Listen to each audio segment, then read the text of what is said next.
Yo, what is going on, everybody? So, in this video, I am going to be covering what I hope is going to be the 2025 Murder Mystery 2 Valentine's update. So, on the screen right here is supposed to be a weapon that was somewhat leaked around last year, and people thought that there was going to be a Valentine's update last year, 2024, because this was leaked.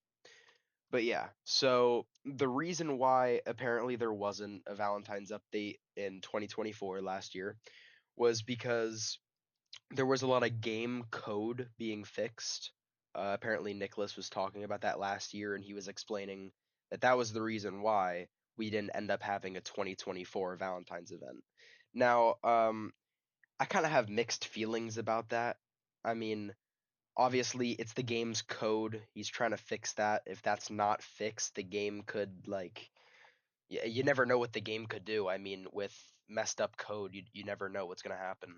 So, at least he got it fixed and everything, but it is kind of annoying on how he leaked a weapon that everybody thought would be added in the 2024 Valentine's event, but he kind of just like let everybody clueless because nobody knew what was going on until like months after he announced that he was just fixing up the game.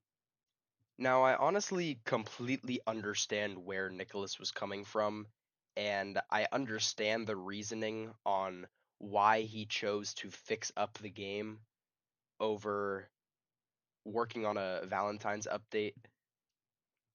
You guys have to remember that Nicholas is the owner of a game that averages or has a range of concurrent players between 90,000, which is minimum from what I've seen recently within the past couple months, all the way from 90,000 to 120,000. And that's without a current update going on, like a new update going on or an event. Now, really thinking about it and trying to put myself into Nicholas's perspective last year, I would much rather focus on the game and fix it up because if there is a really bad issue in the code and it could be completely game breaking, I would much rather fix a game breaking issue than focus on an update just to make a certain amount of people happy and potentially causing even more problems.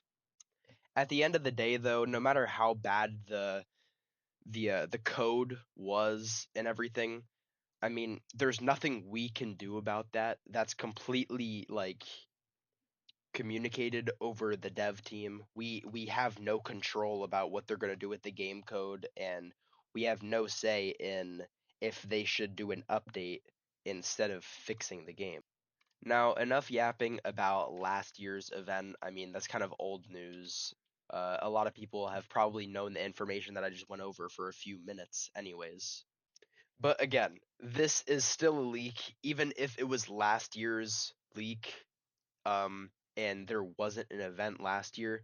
This could very likely be a leak that we could use for this year's event as well. I know this is very random, but is nobody going to talk about how Nicholas is not verified on Roblox? I mean, he's definitely one of the most successful developers on Roblox. I mean, I guess it's kind of controversial, but Preston, owner of Big Games and all the Pet Simulator games, he's verified. I'm sure he's probably made a lot more than Nicholas has, but still, how is he not verified? He's one of the biggest developers on Roblox.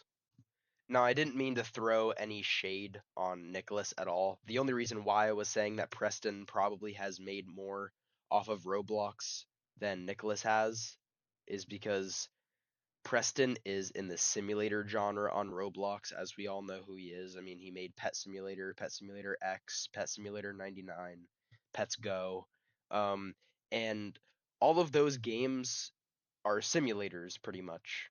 Um, I mean, Pets Go, I would still consider it a simulator, but all of those games, they're very tightly revolved around game passes. So if you don't have those game passes, you're not getting anywhere. But if we look at Murder Mystery, there is almost no game passes. I mean, they have a few. I don't know why the murder mystery game isn't even on this page, but it's literally just Elite, Radio.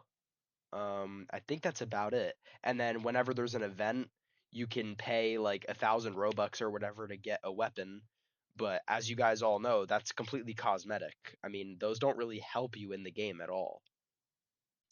Yeah, but anyways, sorry to get off track like crazy, but so far this year I think is going to be pretty good for murder mystery. I mean, the game code was fixed last year, so in my opinion, there should be no excuse for there not to be a Valentine's update this year.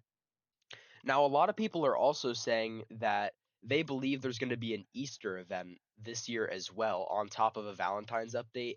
And I would really love that, don't get me wrong, but I don't want to be too greedy. I mean, last year we only got the Easter event. So this year, if we only get the Valentine's event, I'm gonna be okay with that as long as we get one of them.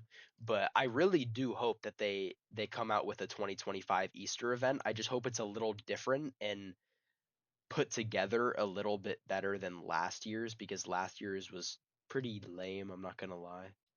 I mean, I know it was a Easter event, but I feel like they could have done a little better with it. Now, putting all of the criticism and stuff like that aside, this year for Valentine's Day in Murder Mystery is looking pretty good.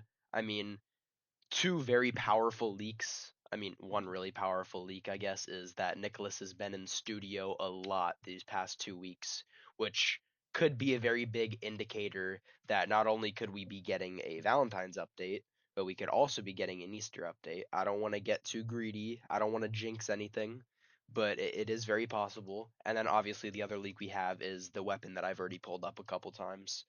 So yeah, I am going to end the video off here. Thank you all for watching. I would appreciate if you guys liked and subscribed. I will see you guys in the next video. Make sure to join my Roblox group and Discord server, link in description below. Thank you guys for watching. I'll see you guys later.